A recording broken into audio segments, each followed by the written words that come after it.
In today's world, we often hear that certain actions, like masturbation, are completely normal.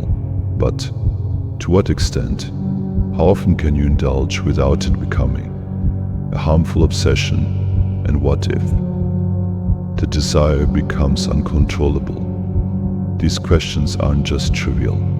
They reveal a deeper struggle that plagues the modern mind, a struggle that weakens our will and saps our spirit. What seems harmless at first glance hides a more insidious trap, a trap that slowly, yet surely, binds us. It's not just about the act itself, but the way it dulls our resolve, distracts our mind, and chains us to fleeting desires.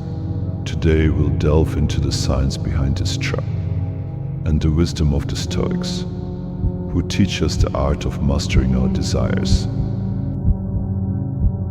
For centuries, self-pleasure was viewed through the lens of morality. It was seen as wasteful for men, a squander of potential, an unproductive use of vital energy. For women, it was feared that such acts would create distance from meaningful relationships, replacing connection with solitude. These views imposed a heavy burden, moral and physical, warning against indulgence in what was seen as dangerous and harmful. Today we understand more about the brain's chemistry and the role of dopamine. It's true. The release of dopamine provides relief, calm, a momentary escape. But this escape comes at a price. The brain craves more and more of this fleeting reward, creating a vicious cycle. We become not just seekers of pleasure, but prisoners of it. And that is the real danger. Imagine this. The more we chase that rush, the more we need, just to feel the same satisfaction.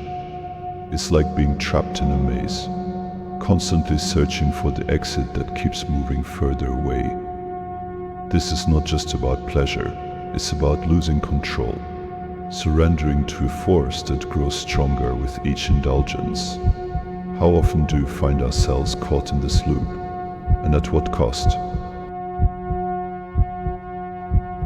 This is where the Stoics offer a guiding light for Seneca, Marcus Aurelius, and Epictetus. True freedom comes not from indulging desires, but from mastering them. They saw pleasure as a test, not of the body, but of the soul.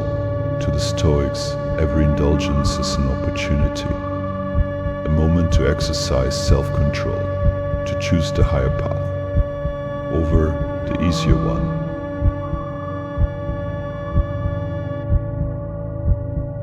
For the Stoics, resisting immediate pleasure wasn't just about denial.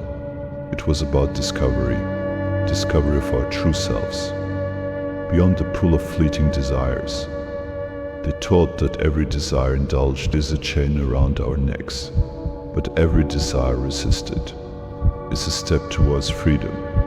They believed that the key to a meaningful life lies in our ability to say no when the world says yes. Let me share a story of transformation. There was someone I knew who was trapped in the cycle of seeking momentary pleasure. Every act was followed by a wave of emptiness, a sense of something missing. But through the teachings of the Stoics, through meditation and mindfulness, they found their way out. They learned that true joy comes not from indulgence, but from self-mastery, from choosing what is right over what is easy. True happiness, as the Stoics taught, is not found in the endless pursuit of pleasure, but in living in accordance with our highest principles. It's about asking yourself, what do you truly value? What are you willing to stand for? When no one else is watching, when we chase every desire, we lose sight of what really matters, But when we embrace moderation, when we exercise discipline, we find a deeper satisfaction, one that lasts. So, what are you doing with your life? Are you allowing fleeting desires to dictate your actions? Or are you in control of your mind? Every choice you make, every time you give in or resist, shapes who you are becoming. Are you proud of that person? Are you closer to the person you want to be? Or are you drifting farther away? The Stoics challenge us to be honest with ourselves, to confront the uncomfortable truths, to ask the hard questions. What drives you? What do you seek in those moments of weakness? Is it comfort? Is it escape? And is it worth the cost? The Stoics remind us that true strength lies not in what we can take from the world, but in what we can give to it and to ourselves. So, take a moment, breathe, reflect. What do you want from your life? Are you willing to fight for it? True confidence, true peace doesn't come from momentary pleasures.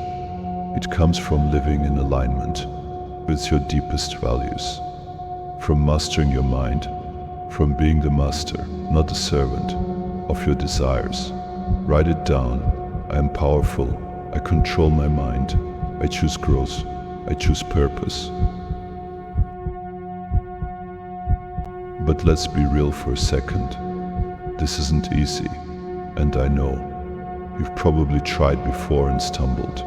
Maybe you've made promises to yourself, only to break them when things got tough. But here's the thing.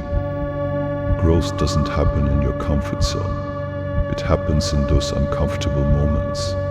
The ones where you feel that familiar pull towards easy distractions.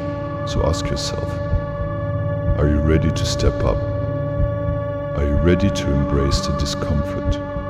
Not as an enemy, but as a teacher. Every time you resist, every time you choose the harder path, you are not just saying no to a fleeting desire, you are saying yes to the stronger, wiser version of yourself.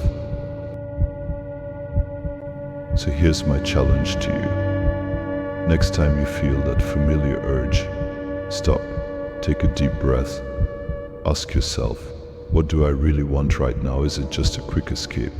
Or is it something deeper? Something more meaningful? When you're honest with yourself, you'll find that most of the time, it's not about the act itself, but about filling a void.